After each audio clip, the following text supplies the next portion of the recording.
Pemirsa, meski aturan larangan mudik sudah dikeluarkan sejak pekan lalu, namun sejumlah warga masih nekat mudik dan terpaksa dikarantina selama 14 hari.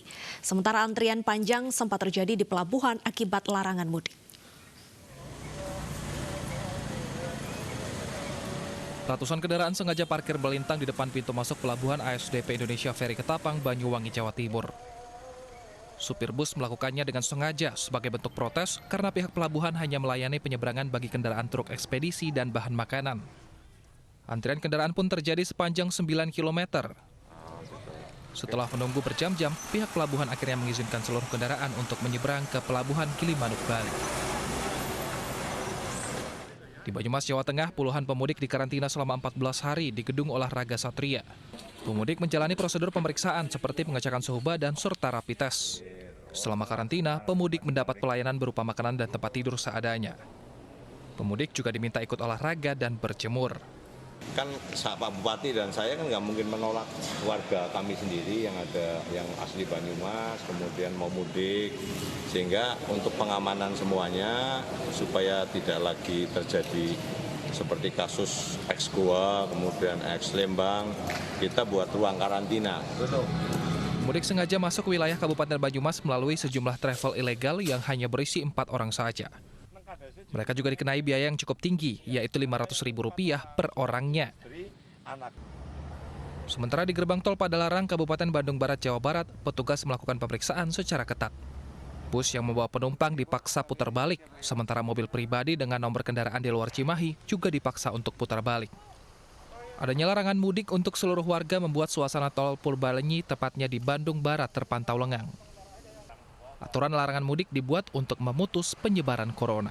Tim Liputan iNews melaporkan. Masih terkait dengan larangan mudik, pemirsa, kita akan pantau bagaimana kondisi terkini di Tol Bitung, Tangerang, Banten. Sudah ada rekan Vena Malinda di sana. Vena, hingga saat ini berapa jumlah kendaraan yang diminta putar balik kembali ke ibu kota?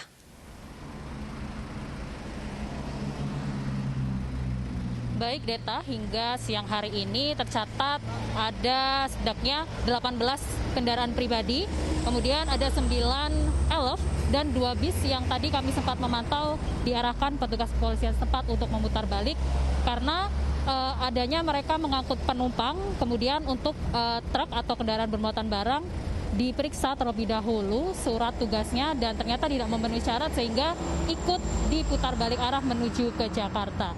Selain itu, Deta, hingga pagi, hingga siang hari ini, arus lalu lintas di kawasan Bitung ini terpantau lancar daripada atau dibandingkan dengan beberapa hari kemarin.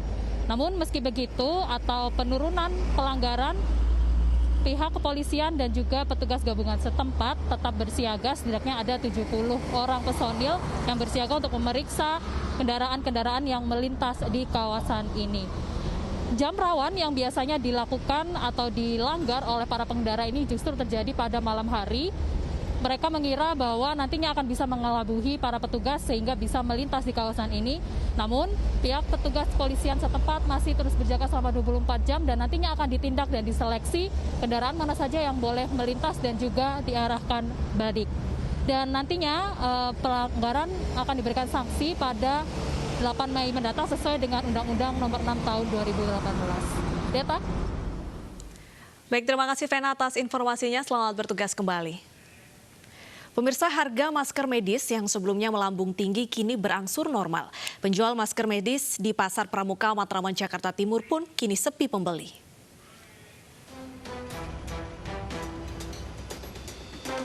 Harga masker medis di Pasar Pramuka semakin turun. Padahal di awal penyebaran virus corona di Indonesia, harga masker medis sangatlah tinggi.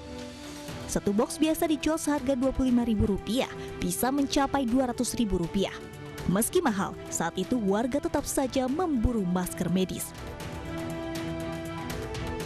Namun kini, sejak pemerintah menganjurkan penggunaan masker kain, masker medis pun semakin kurang diminati. Sehingga harga masker medis di Pasar Pramuka, Jakarta Timur perlahan turun hingga kembali normal. Dari Jakarta, Nadia Raisa, Sigit Aryo, Jaga Samsa, iNews melaporkan. Dan kita langsung pantau kondisinya di Pasar Pramuka, Jakarta Timur. Apakah benar sepi dari pengunjung? Sudah ada reporter iNews Nadia Raisa di sana. Ya Nadia, sejak pemerintah menganjurkan masker kain, berapa harga masker medis saat ini? Ya, Deta, untuk suasana di Pasar Pramuka tempat saya berada saat ini memang cenderung sepi dari pembeli, padahal sebelumnya seperti yang kita tahu pada awal kemunculan dari virus corona atau COVID-19, pasar yang menjual alat-alat kesehatan ini sangat dibanjiri oleh pembeli yang berburu masker medis. Namun baru-baru ini masker medis sudah tidak lagi menjadi hal yang langka dikarenakan memang masyarakat sudah beralih menggunakan masker kain sesuai dengan anjuran pemerintah. Oleh karena peminatnya yang semakin berkurang, masker medis pun juga harganya semakin menurun. Untuk saat ini di Pasar Pramuka harga per boxnya masker medis adalah berkisar dari Rp270.000 hingga Rp325.000 tergantung dari mereknya. Padahal sebelumnya harga per boxnya mencapai lebih dari Rp350.000, bahkan harga lusinannya lebih dari Rp1.500.000. Menurunnya harga masker medis ini dikarenakan masyarakat sudah banyak yang menggunakan masker kain dikarenakan harganya yang dianggap lebih murah, selain itu juga mudah didapatkan dan dapat digunakan berulang-ulang. Oleh karena itu beberapa pedagang yang ada di Pasar Pramuka ini juga sudah mulai akhirnya menjual masker kain dan beberapa di antaranya malah tidak menjual masker medis sama sekali. Karena mereka juga mengeluhkan dikarenakan sebelumnya pada saat awal-awal kemunculan virus corona atau COVID-19, mereka mampu menjual berpuluh-puluh box masker medis perharinya, sedangkan untuk saat ini seminggu hanya dapat menjual 1 hingga 2 box saja. Oleh karena itu, para pedagang di sini tidak berani menyetok masker medis dalam jumlah yang banyak. Ya, Deta. Baik, Nadia melaporkan langsung dari Pasar Pramuka. Selamat bertugas kembali. Pemirsa, 34 karyawan pabrik rokok di Surabaya, Jawa Timur resmi dinyatakan positif corona usai menjalani rangkaian swab test. Sebelumnya, petugas mengisolasi 100 orang karyawan pabrik rokok yang menjalani rapid test dengan hasil positif. Tim gugus tugas COVID-19 Jawa Timur mengumumkan hasil pemeriksaan swab test terhadap karyawan pabrik rokok di Surabaya, Jawa Timur. Hasilnya, dari 46 karyawan yang menjalani swab test gelombang pertama, diperoleh hasil 34 diantaranya positif corona, sementara sisanya masih menunggu hasil. Sejauh ini, petugas juga telah mengkarantina 100 karyawan pabrik rokok yang dinyatakan positif COVID-19 usai menjalani rapid test dari total 500 karyawan. Karantina digelar di sebuah hotel yang dirahasiakan. Dari gelombang pertama yang 46 itu 24 yang positif. Jadi ini luar biasa. Biasanya positif dari rapid test itu kan 10% gitu ya. Ini berarti ini sangat infeksius. Yang menularkan itu jenis virus yang sangat infeksius, sangat cepat menularnya. Sebelumnya, pihak perusahaan mengkonfirmasi kebenaran 2 karyawannya yang meninggal dunia akibat positif COVID-19. Keberadaan klaster baru di pabrik rokok di daerah Rungkut, Surabaya ini membuat kompleks pabrik kini diisolasi total. Siapapun tidak diperbolehkan keluar masuk pabrik kecuali petugas tim medis dari gugus tugas COVID-19 Jawa Timur. Klaster baru penyebaran COVID-19 di sebuah pabrik rokok ini merupakan paling besar di antara 30 klaster di Jawa Timur, hingga pihak perusahaan langsung menghentikan aktivitas produksinya sementara waktu. Dari Surabaya, Jawa Timur, Rahmat Ilyasan, iNews melaporkan. Jumlah kasus pasien positif COVID-19 di Jawa Timur menembus angka 1.031 orang, sehingga Jawa Timur menempati peringkat kedua terbanyak kasus positif corona setelah DKI Jakarta. Dalam satu hari, pemirsa, terjadi penambahan 80 orang yang terkonfirmasi positif corona COVID-19, paling banyak terjadi di kota Surabaya dan Sidoarjo.